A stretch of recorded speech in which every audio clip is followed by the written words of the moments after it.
부모가 된다는 것은 어떤 의미일지 부모가 된 지금도 아직도 다 모르겠습니다.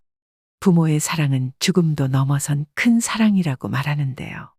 그러므로 더욱 부모가 아니라 자식이 행복할 수 있도록 어려서는 충분한 사랑을 주고 다 크면 냉정하게 정을 끊어주어 부모 눈치 안 보고 자식이 원하는 삶을 살도록 해야 한다고 전문가들은 말합니다. 어느 날 부처님이 외출을 했다가 늙고 쇠약한 노인이 구걸하는 모습을 거리에서 보았습니다. 그 모습이 안타까워 물었습니다. 노인장께서는 늙고 쇠약하신데 어떤 사정이 있어 밥을 구걸하고 계십니까? 집은 어디 있으며 자식들은 어디 있습니까? 집도 있고 자식도 있지만 재산을 모두 아들과 며느리에게 물려주고 저는 거리를 떠돌며 밥을 얻어먹고 있습니다. 그러자 부처님께서 이것을 자식에게 들려주라고 하셨습니다. 아들을 낳고 얼마나 기뻐했던가. 아들을 위해 재물도 모아 장가까지 보내주었네. 그러나 나는 집을 쫓겨난 거지 신세. 어떤 시골의 못된 자식이 저를 낳고 길러준 아비의 뜻을 등지니 그는 얼굴만 사람이지 마음은 나찰. 끝내 늙은 아비를 버렸구나. 늙은 말이라 쓸데없다 하며 보리 껍질까지 다 빼앗아가니 자식은 아직 젊고 아비는 늙은 몸이지만 그래도 살자 하니 밥을 얻어야 하는구나. 자식을 너무 사랑할 필요가 있나. 차라리 이 구부러진 지팡이가 더 낫다네. 나를 위해 사나운 소가 와도 막아주고 험한 곳을 갈 때 편안하게 해준다네. 노인이 부처님의 말씀대로 마을로 돌아가 이 노래를 불렀고 자식들은 그제서야 눈물을 흘리며 잘못을 깨달았다고 합니다. 나이 들수록 자식들 말 한마디에 마음 아파하고 상처받으시는 분들이 많이 계실 겁니다. 우리의 마음이 약해져서인지 자식들이 독해져서인지 아니면 자식들 마음에 쌓인 것이 많아서 되갚아주는 걸까요? 남에게 안 좋은 소리를 들었다면 금방 잊고 안 보면 그만일 텐데 그 누구도 아닌 자식이라 쉽사리 잊혀지지도 않아 마음이 더 아프고 오래가기도 하는데요. 그래서 오늘은 자식과의 관계에서 어떻게 하면 편안하고 자유로울 수 있는지에 대해서 말씀 나눠보려 합니다. 오늘의 영상이 부모 자식 관계에서 조금이라도 힘든 부분이 있으신 분들에게 많은 위로가 되고 지혜를 얻는 시간이 되시길 소망하겠습니다. 그럼 바로 시작하겠습니다. 나이 들어서도 자식과 좋은 관계를 유지하는 지혜 첫 번째는 성인이 된 자식은 남이라고 생각하세요. 자식들은 다 커서 독립하면 부모 걱정은 잘하지 않습니다. 내가 어떻게 키웠는데 하는 생각에 조금은 서운하실 수도 있겠죠. 그러나 자기네들 사는 게 더 바빠서 연락 한번 하는 것도 힘들어 합니다. 이런 경우가 시대가 변했기 때문일까요? 그러나 이런 현상들이 요즘 일만은 아닌가 봅니다. 우리 옛 속담의 부모는 먹지 않고 자식을 주고 자식은 다 먹고 남아야 부모를 준다는 말이 있습니다. 자식들 이만큼 키웠으니 그래도 나에게 잘하지 않을까 기대를 크게 하면 실망만 클 뿐입니다. 자기 몸 하나 건사 잘하고 부모에게 더 이상 손 안 벌리면 정말 감사한 일이고 아무 연락 없으면 무소식이 희소식이라고 생각하면 마음이 편합니다. 여전히 부모님들 중에 내가 널 어떻게 키웠는데 하면서 유난히 자식 사랑이 과하고 기대하는 마음이 크신 분들이 계신데요. 그런 마음을 내면 낼수록 나이 들어 나만 괴롭고 그만큼 돌아오지 않으면 괘씸한 마음까지 들고 서운하기 마련입니다. 그러니 다 큰 자식은 이제 남이라고 생각하고 사셔야 마음 편하게 사실 수 있습니다. 아무리 그래도 어떻게 자식인데 남이라고 생각하냐. 내 인생 자체가 부정당하는 것 같고 너무 허무해서 미칠 노릇이다 라고 말씀하시는 분들도 많습니다. 네, 맞습니다. 그러나 품 안의 자식이라는 말이 왜 나왔는지 생각해 보셔야 합니다. 어떤 부모인들 자식 잘 안 되길 바랄까요?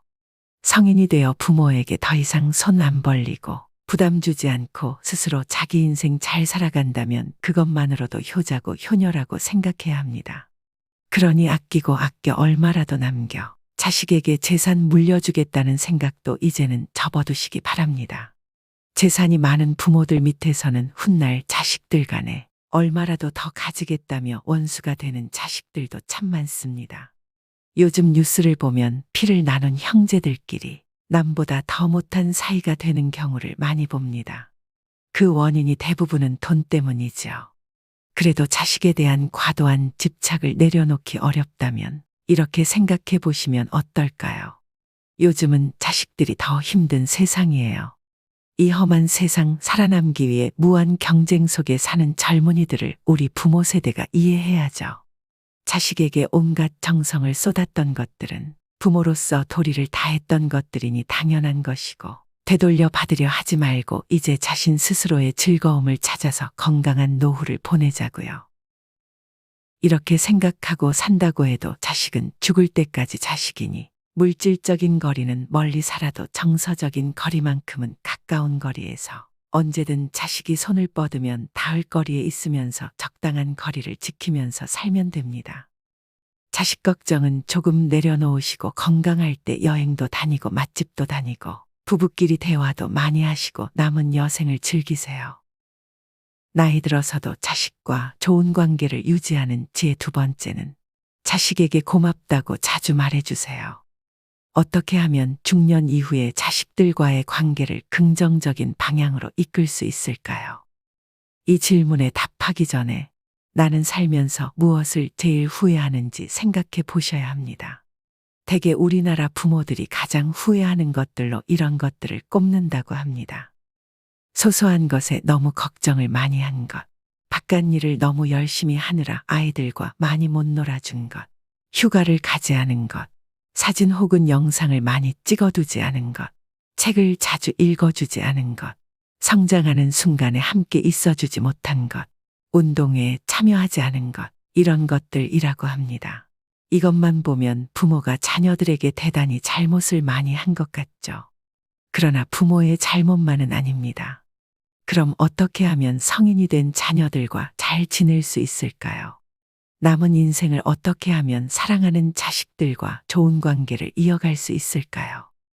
다 자란 우리 자녀들은 부모에게 어떤 말을 제일 듣고 싶어 할까요?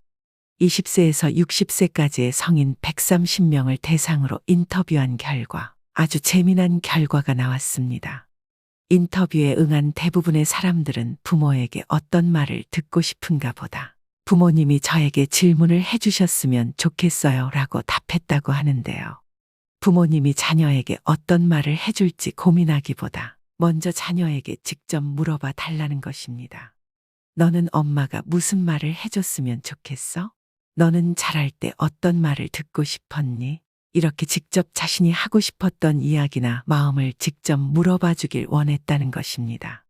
우리가 대화를 한다고 하면 일방적으로 내가 얼마나 많은 말을 했는지만 중요하게 생각하기 쉬운데요.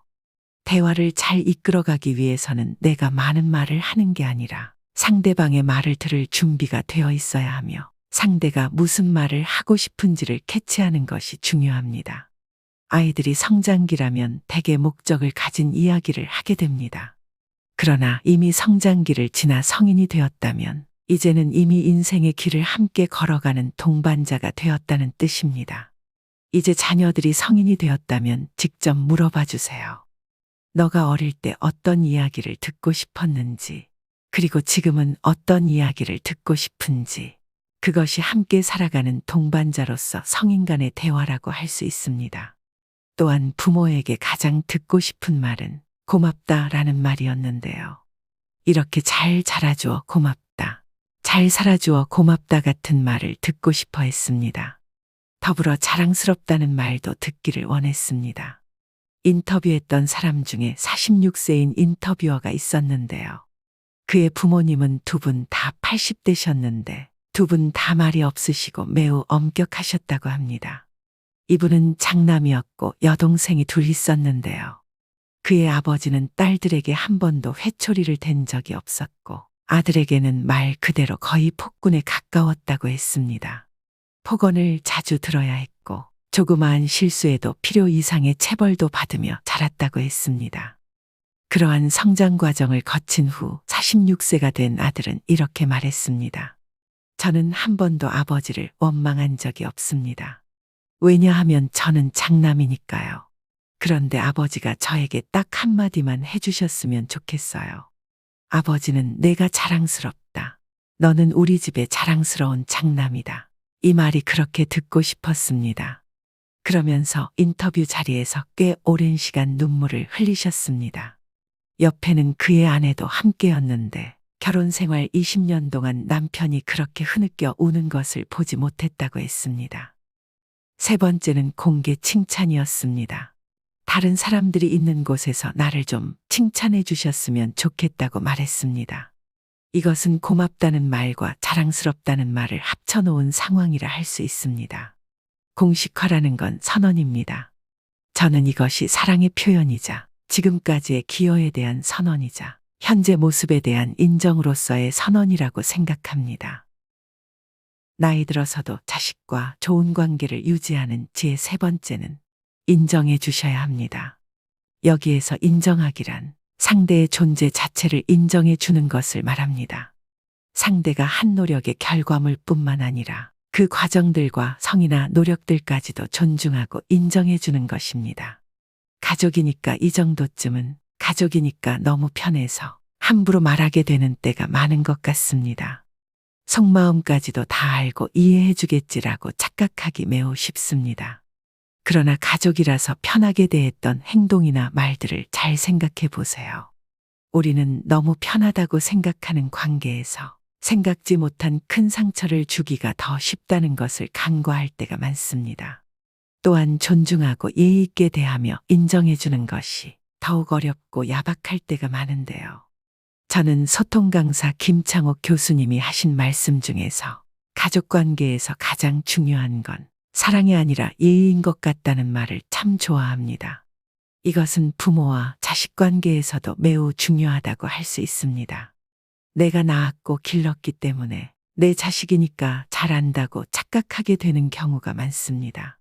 그렇기 때문에 당연히 사랑으로 키우지만 예의를 꼭 지켜야만 나중에 자식들이 성인이 되고 독립을 하더라도 좋은 관계로 오래 남을 수 있다고 생각합니다. 예를 한번 들어보겠습니다. 자녀가 열심히 공부했지만 성적이 생각보다 낮게 나온 경우 좀 더 열심히 하지 그랬니? 라고 결과에 대한 피드백을 주기보다 이번에 정말 늦은 시간까지 잠도 줄여가며 열심히 공부했는데 한 만큼 결과가 좋지 않아서 내가 얼마나 속상하겠니? 라고 자녀의 마음을 먼저 돌아봐 주는 것이 훨씬 자녀를 성장시키고 동기부여가 될 수 있다는 것입니다. 물론 결과가 좋지 않아 속상한 자녀를 보고 이렇게 말해주는 게 어렵다는 것을 너무나 잘 알고 있습니다. 저도 다짐해보지만 예쁘게 말하는 습관이 잘 배어있지 않아서 너무 어렵기 때문입니다. 그러나 그러한 부모의 말에 사랑이 없는 것은 결코 아닙니다. 당연히 자녀를 걱정하고 더 잘해서 기뻐하는 모습을 보고 싶어서 사랑하는 마음에 하는 말들일 겁니다. 그러나 말이 곱게 나가지 않는다면 오해는 쌓일 수밖에 없기 때문에 예쁘게 말하는 것도 노력으로 어느 정도 극복할 수 있습니다. 눈에 넣어도 아프지 않은 자식이기 때문에 노력하고 또 노력해야 하며 함부로 대하지 않고 예의 있게 대하는 것은 무엇보다 중요합니다. 따라서 인정을 잘하는 연습을 지금부터 하시면 좋습니다. 지금껏 가족을 위해, 자식들을 위해 사랑하며 헌신하며 살아온 시간들을 돌아보면 조금은 허무하기도 하고 이 모든 노력이 과연 무엇을 위한 것이었는지, 누구를 위한 것이었는지 헷갈리고 회의감이 몰려올 수 있습니다. 열심히 살아온 것에 대해 고마워하느니 하나 없다면 그 공허감은 더 크게 부풀려질 수도 있습니다.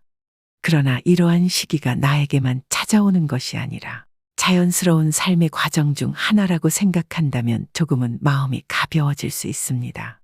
이제는 다 큰 자식들을 바라보는 눈빛이 존중과 이해와 인정으로 변해야 하는 시기입니다.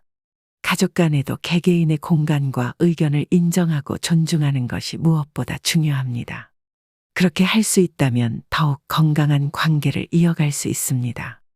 중년 이후의 삶이란 새로운 기회와 도전을 의미하며 이제 삶의 막바지가 아니라 자신만을 위한 더욱 활동적이고 주체적인 삶을 살아갈 수 있는 최적의 시기라고 볼 수 있습니다. 이렇게 소중한 시간의 자식 걱정은 이제 내려놓고 오로지 나의 행복을 위해 무엇을 하며 살아갈지에 대해서 생각하고 또한 그 생각을 실행으로 옮기는 일만이 남았습니다. 가보고 싶었던 곳도 여행하고, 읽고 싶었던 책도 마음껏 읽으시고, 배워보고 싶었던 것들도 배워보는 일을 머뭇거리지 않으셨으면 좋겠습니다. 이제는 싫어하지만 어쩔 수 없이 했던 일보다 좋아하는 일을 찾아서 시작해보세요. 좋아하는 일만 하기에도 인생은 생각보다 짧을 수 있습니다. 그리고 내 어깨가 너무 무겁다면 혼자 다 짊어지려 하기보다 가족들과 나눌 수 있는 부분이 있는지 대화를 통해 꼭 나누어 지셨으면 좋겠습니다. 물론 익숙하지 않아서 실수할 수 있지만 무엇이든 다 괜찮다고 말씀드리겠습니다. 실수라는 것도 시작했기 때문에 찾아오는 하나의 해프닝이고 이 모든 것은 다 지나간다는 것을 모두 아실 겁니다. 우리에게 주어진 시간이 얼마일지 아무도 알지 못하기 때문에 아이러니하게도 우리는 더욱 치열하게 살아갈 힘을 얻는 게 아닐까요? 주어진 하루하루, 기적 같은 오늘이라는 나를 위해 즐겁고 행복하게 살아가시길 바라겠습니다. 저도 마찬가지로 오늘 하루를 즐겁게 살아가겠습니다. 미국의 작가 제임스 오펜하임은 어리석은 사람은 멀리서 행복을 찾고 현명한 사람은 자신의 발치에서 행복을 길러낸다고 했습니다. 행복은 멀리에 있지 않습니다. 어쩌면 매 순간 우리가 딛고 있는 모든 공간에 함께할지도 모르겠습니다. 오늘 하루 소소한 행복을 많이 길러내시고 더 많이 웃으시길 소망합니다. 오늘의 내용이 모든 구독자분들의 힘들고 지친 마음에 한 줄기 따뜻한 희망의 빛이 되었으면 좋겠습니다. 오늘도 시니어 톡톡과 함께 해주셔서 무한한 감사를 드립니다. 여러분의 행복한 인생 이막을 언제나 응원하겠습니다. 오늘 내용이 도움이 되셨다면 주위 분들께도 공유 부탁드립니다. 다음 시간에 더 유익한 내용으로 찾아오겠습니다. 구독과 좋아요, 알림 설정은 제작에 큰 힘이 됩니다. 오늘도 행복한 하루 보내세요. 감사합니다.